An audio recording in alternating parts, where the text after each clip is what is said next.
Okay, so hi you guys. This is chapter 2, lesson 2, and we are going to talk about inductive reasoning and deductive reasoning. So if you'd like to follow along in your book, this is page 75 in your book, and it starts with notes from your journal on page 36.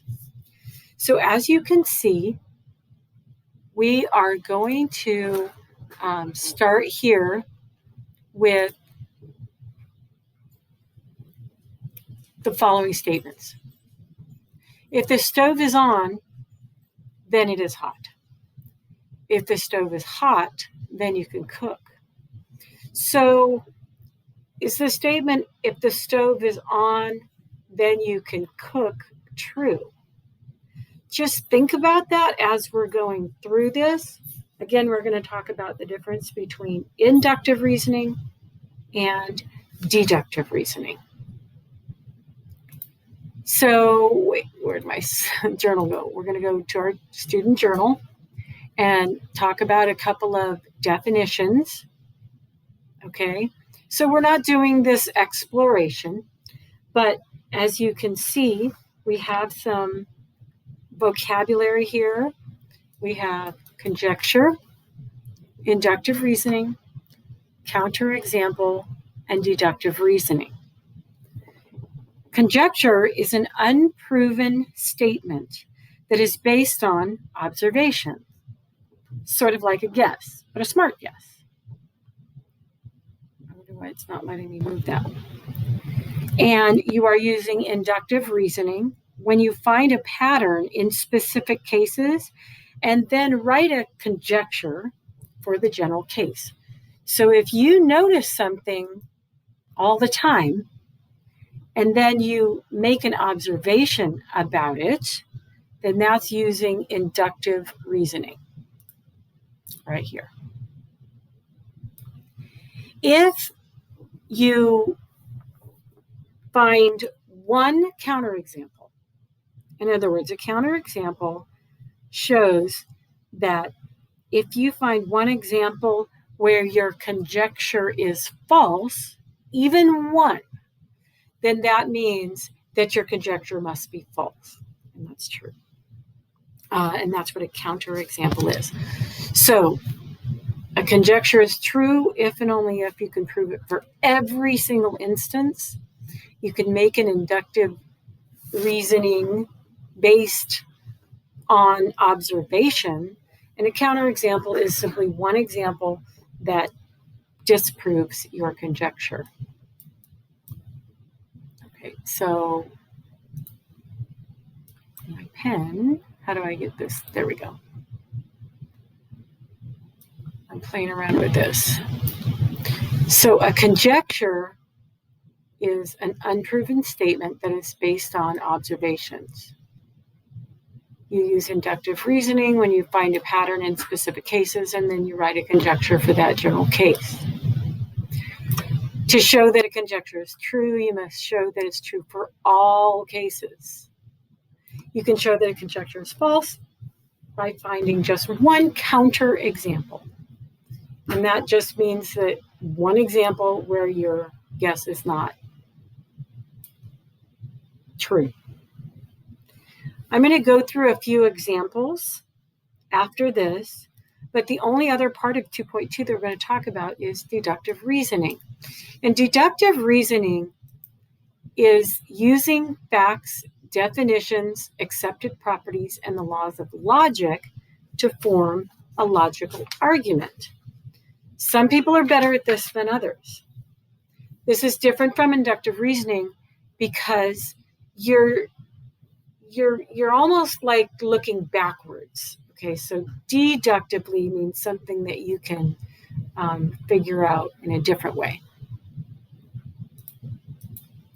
I'm going to stop this because I don't know what the whole thing is about. Mouse pointer. Okay, so deductive reasoning has a couple of laws, and these laws are called detachment and syllogism. So in your notes, write this down. The law of detachment is, if the hypothesis of a true conditional statement is true, then the conclusion is also true. Again, we'll go through examples. So for just right now, write it down. And the law of syllogism is like this. If hypothesis P, then conclusion Q. So if P implies Q. And if hypothesis Q, then conclusion R. So if Q implies R, then if P, then R. You may think of this like, the way I think of it is like transitive property. So it's like if you have P implying Q and you have Q implying R, then the law of syllogism says that P implies R. So those are two laws that you'll have to write down. Now that you have them written down into your journal, there are some practice problems, but like I said, we're going to go through examples first. So here's an example.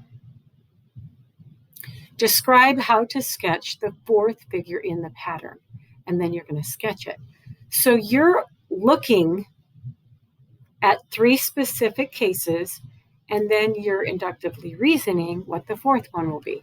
So let's see, this one looks like it's 1/2, and this one looks like it's shaded 1/4.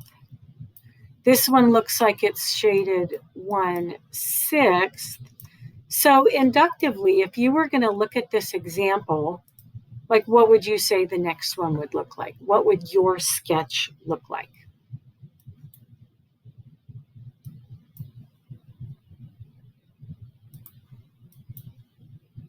Okay.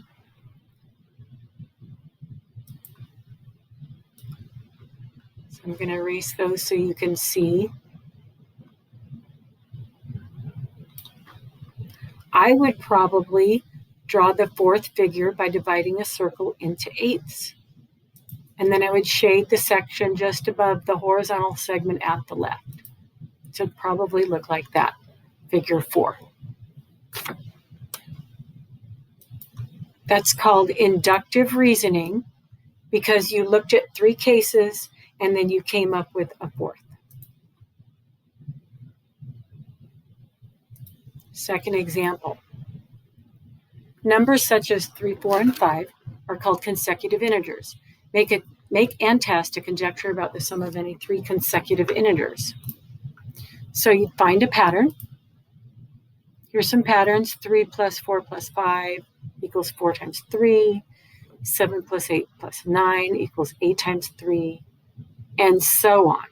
So you should notice that these numbers are plus 3. Your second step, after you observe, would be to make a conjecture. How do you think these patterns relate to the first step?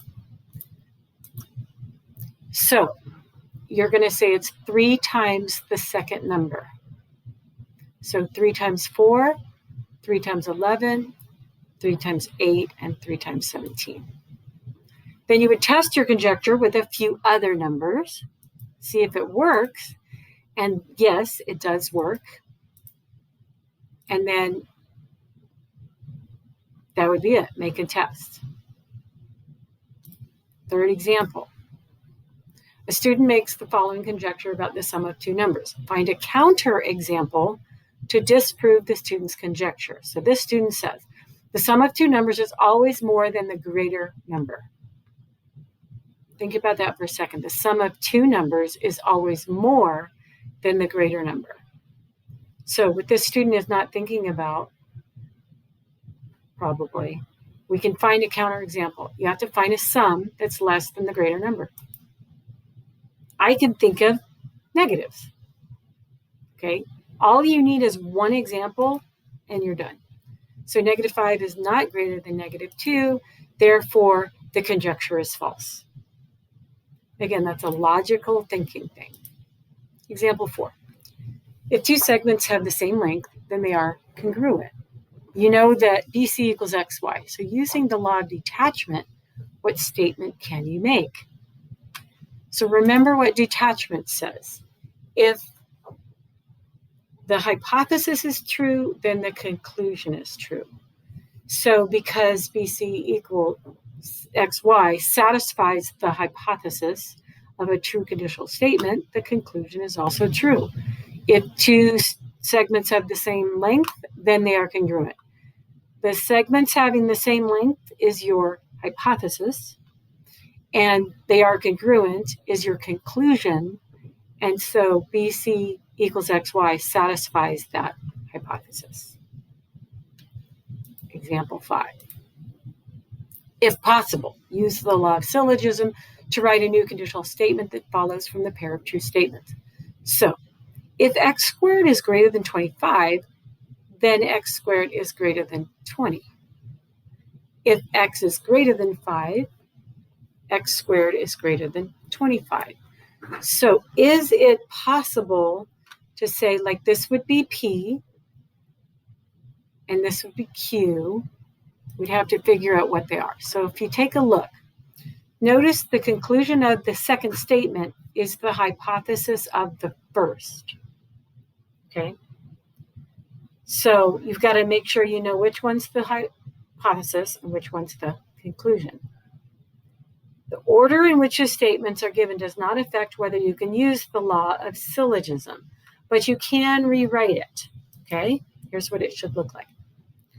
If x is greater than 5, that'd be your P. Then x squared is greater than 20. That's your Q.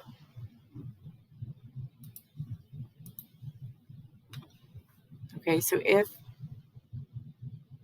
then that's your Q. So it'd be if this, then this, then this, then this. So then, that wouldn't be your P, that would be your R. Because this would be P, this would be Q, this would be Q, and this would be R.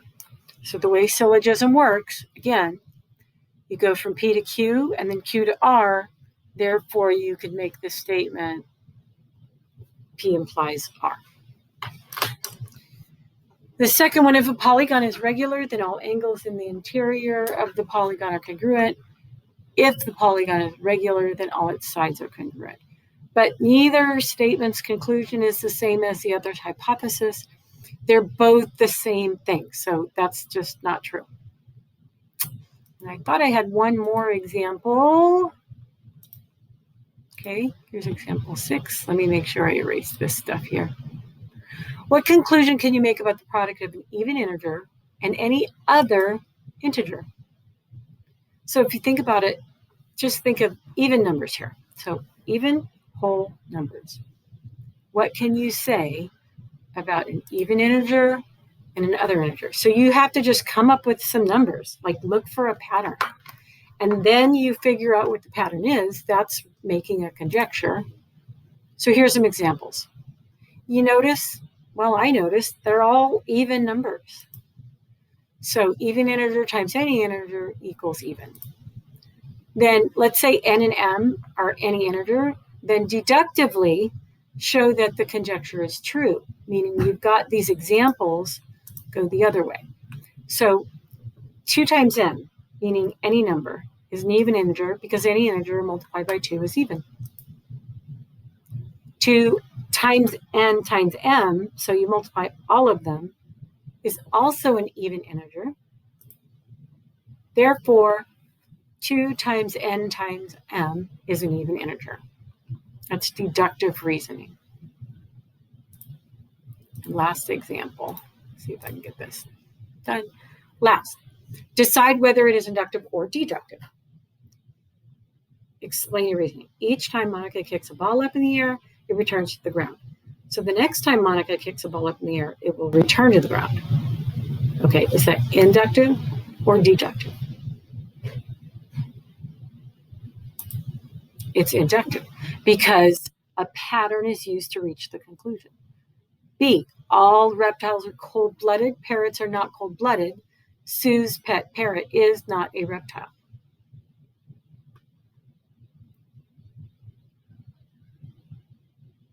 Therefore, this is deductive. Because you're looking for laws of logic to reach that conclusion, but it's not a pattern. All reptiles are cold-blooded is not a pattern. So that's it for section 2.2, and we're going to take 2 days to do this assignment.